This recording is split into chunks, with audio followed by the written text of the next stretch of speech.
मैं भी दिल्ली के छठ घाट पे हूँ और ये टाइम हो रहा है सुबह का।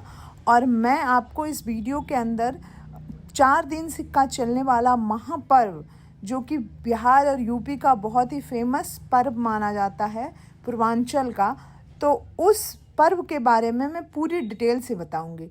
सबसे पहले हमारा जो सबसे फर्स्ट दिन होता है, उस दिन कद्दू भात खाया जाता है, मतलब नहा के खाना खाया जाता है। उसके दूसरे दिन खड़ना होता है, जो आप देख रहे हैं, ये मेरी बहन है। ये शाम में, रात में खीर पूड़ी बनते हैं, उसका अर्घ दिया जाता है, तो वो खड़ना का प्रसाद बना के भोग लगाया जाता है। जो सेकेंड डे होते हैं, जो पहली अर्घ होता है, वो शाम में अर्घ पड़ते हैं। तो उस दिन हम लोग के यहाँ पे ठेकुआ बनाया जाता है, आटे की और चीनी और शक्कर वगैरह डाल के बनाए जाते हैं, जो कि बहुत ही मीठा पकवान होता है, जो सूर्य भगवान को चढ़ाया जाता है। उसको बना के फिर डलिया में ले करके हम लोग छठ घाट पे जाते हैं। तो ये शाम के अर्घ के टाइम में हम लोग जाके सूर्य भगवान को अर्घ देते हैं। और उसके साथ ही हमारा जो तीसरा दिन होता है वो कंप्लीट होता है। और फिर आती है बारी, हमारा जो लास्ट अर्घ होता है वो सुबह का होता है, उगते हुए सूर्य को अर्घ देना होता है। तो उस दिन सारे लोग रात में ही जाते हैं, मतलब 3-4 बजे तक चले जाते हैं। ये छठ घाट है दिल्ली का, और यहाँ पे जा कर के आप अच्छे से सूप वगैरह लगा करके सारी तैयारी की हुई रहती है, और बहुत ही भव्य नज़ारा होता है। बहुत सारे लोग होते हैं। ये तो सुबह की 4-4:30 बजे की है, तो आप क्राउड नहीं देख रहे हैं। अभी थोड़ी देर में ही आप देखेंगे कि यहाँ पे बहुत सारे लोग आ जाएंगे। ये मेरा लड़का है, मेरे हस्बैंड है, और ये मेरे दीदी का लड़का है।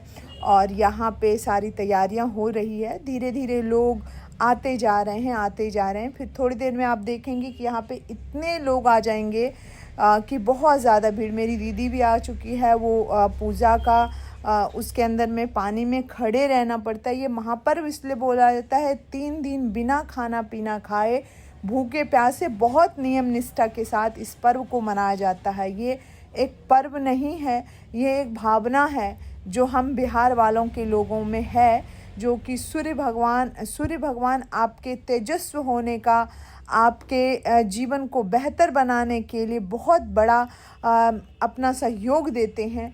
उसी के प्रति हम लोगों का एक समर्पण है, जो हम लोग पूजा करते हैं। ये मैं हूँ, ये मेरी दीदी की लड़की है, और हम लोग छठ घाट पे खड़े थे और वीडियोस ले रहे थे, और बहुत ही भगवान का आस्था के साथ में भगवान का गाना बजाना हो रहा था वहाँ पे। अब आप देखिए कैसे क्राउड बढ़ते जा रही है। अब अर्घ का बेरा समय हो रहा था।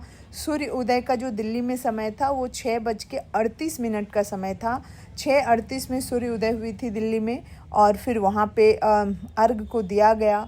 और अर्घ देने के बाद में सारी चीज़ें, पूजा जैसे ही कंप्लीट होती है, फिर आरती लगाया जाता है। फिर मेरी दीदी ने आरती लगाया। फिर जो डाला होता है जिसमें हम लोग लेकर के सूप लेकर जाते हैं, ये ऋषभ है जो लेकर के वहाँ से वापस आ रहे हैं घर की तरफ।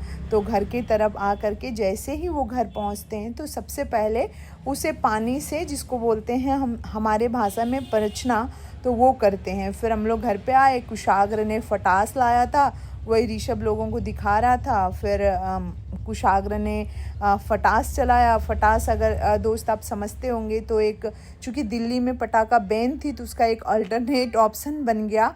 उसमें गंधक और पोटास डाल करके बनाया जाता है, आप लोग जानते होंगे। तो उसको उसने चलाया, और हम लोगों ने छठ महापर्व को बहुत ही अच्छे से सेलिब्रेट किया और इन्जॉय किया। और यही आप लोगों को साझा कर रही हूँ कि आप भी देख करके आनंद उठाइए। मुझे लाइक और सब्सक्राइब और कमेंट ज़रूर